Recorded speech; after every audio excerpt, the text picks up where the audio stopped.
we peeled apart organizational culture a bit to really give it three components. When we look at organizations, we see artifacts of organizations all the time. These are the things that we can see.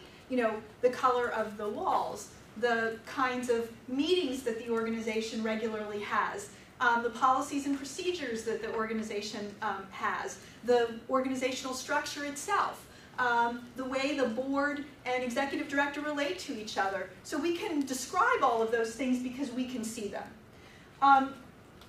We'll call that the tip of the proverbial culture iceberg.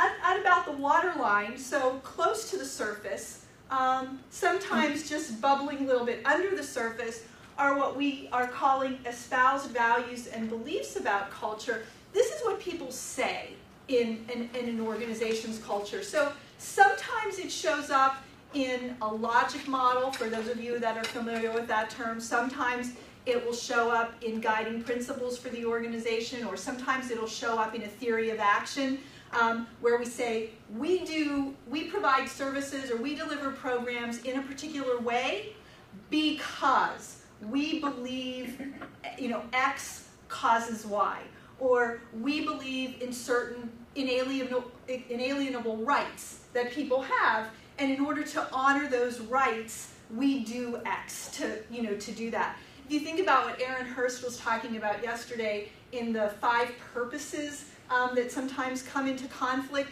those would be those particular perspectives that he shared. I was thinking about them. They feel to me like they are espoused values and beliefs, and if you understand that perspective that your organization is coming from, you have another lens into the organization's culture. And that's also sort of why he's saying that we're in conflict sometimes, because those lenses are very different.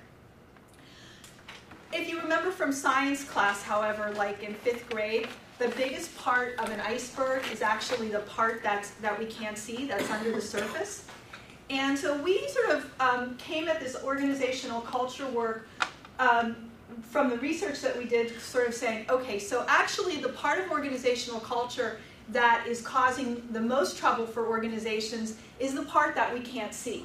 And since we can't see it, we don't really know how to deal with it. So how do we bring it to the surface so that we can actually use it? And so what we tried to do in our cases was try to understand what is under the surface and how you could kind of get a glimpse at it and bring it up to the surface so that you could do something with it.